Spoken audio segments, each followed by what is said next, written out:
പഴം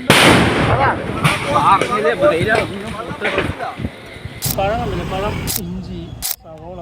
പക്ഷെ അയാൾ ഒറ്റയ്ക്കല്ല കത്തിച്ചത്. നമ്മുടെ കല്ലേക്കാട് പോലീസ് സ്റ്റേഷന് അടുത്തായിട്ട് 2 കടകൾ കത്തി നശിച്ചിരുന്നു 2 ദിവസം മുമ്പ്. ഗ്യാസ് സിലിണ്ടർ പൊട്ടിത്തെറിച്ച് കത്തിയെന്നൊക്കെയായിരുന്നു ആദ്യം സംശയിച്ചത്. പക്ഷേ പിന്നീടാണ് ഇത് ഒരാൾ മനഃപൂർവ്വം വൈരാഗ്യത്തിൻ്റെ പുറത്ത് കത്തിച്ചതാണെന്നുള്ളൊരു രീതിയിൽ വാർത്ത വന്നത്. അത് കാരണം വേറൊന്നുമല്ല, 2 കടയാണ് കത്തിയിരിക്കുന്നത്. അതിൽ ഒരു കട ഇത് വന്നിട്ട് സെൻറ്ററുള്ള കട. പക്ഷേ ഇത് കത്തിയിട്ടില്ല.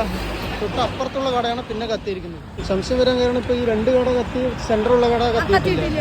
അതുകൊണ്ടപ്പോൾ സംശയം. പിന്നെ എനിക്കൊരു വോയിസ് കൂടി വന്നിട്ടുണ്ട്. അതായത് ഇതിൽ 5 സിലിണ്ടർ ഉണ്ടടാ, ഇനിയും പൊട്ടാനുണ്ടടാ, 5 സിലിണ്ടർ ഉണ്ടടാ. ഈ സിലിണ്ടർ എടുത്തവിടെ നിന്നാണ് ആ വ്യക്തിയുടെയാണ്, അയാളുടെയാണ് ആ സൗണ്ട്. അതെ, അത് ഉറപ്പാണ്.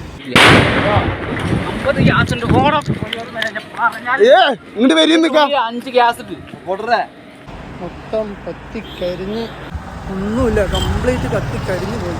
ഇത് സംഭവിച്ചത് എന്താണെന്ന് പറഞ്ഞാൽ ശനിയാഴ്ച അത് കത്തിന്ന് പറഞ്ഞിട്ടുള്ളൊരു ഫോൺ വന്നതാണ്. ഇതിപ്പോൾ ആരെ കത്തിച്ചതെന്ന് വല്ല ഇപ്പോൾ ഒരാളെ അറസ്റ്റ് ചെയ്തിട്ടുണ്ട്.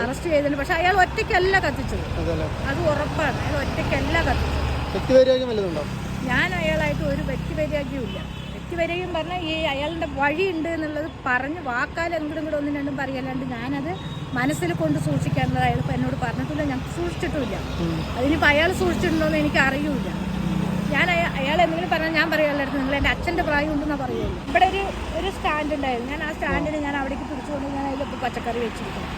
അപ്പോൾ ഇതിലാണ് ഞാൻ ഇളനീര് വെച്ചത്. അപ്പോൾ ഇയാളുടെ വഴി, അവിടേക്കുള്ള വഴി ഇതാണ് പറഞ്ഞത്. അപ്പോൾ ഇപ്പോൾ കടയില്ലല്ലോ, അതുകൊണ്ട് ഞാൻ വെച്ചു എന്നുള്ളൂ. കടയുണ്ടെങ്കിൽ ഞാൻ അവിടെ വെക്കില്ല. കടയുണ്ടെങ്കിൽ ഞാൻ ആ സ്റ്റാൻഡ് അവിടെ വെക്കില്ല, ഉറപ്പായിട്ടും വെക്കില്ല. ആ ഒരു വൈരാഗ്യത്തിൽ ഇത് കട കത്തിച്ചെന്നുണ്ടെങ്കിൽ ഞാനത് വിശ്വസിക്കാൻ തയ്യാറേ അല്ല. ഇതിൻ്റെ പിന്നിൽ ആരോ ഉണ്ട്. ഉപജീവന മാർഗമാണ് എൻ്റെ നഷ്ടപ്പെടുത്തിയത്. അതെ, ഞാൻ കുടുംബശ്രീയിൽ നിന്ന് ലോൺ എടുത്ത് ഒറ്റയ്ക്ക് നടക്കുന്നത്. അപ്പോൾ ഈ കട കത്തിയിട്ടില്ല. ഇതിൻ്റെ അപ്പുറത്തുള്ള കടയാണ് കത്തിയിരിക്കുന്നത്. സ്വാഭാവികമായിട്ടും പോലീസിന് സംശയം തോന്നി. അതിൻ്റെ അടിസ്ഥാനത്തിലാണ് അന്വേഷിച്ചപ്പോഴാണ് ഒരാളെ അറസ്റ്റ് ചെയ്തത്.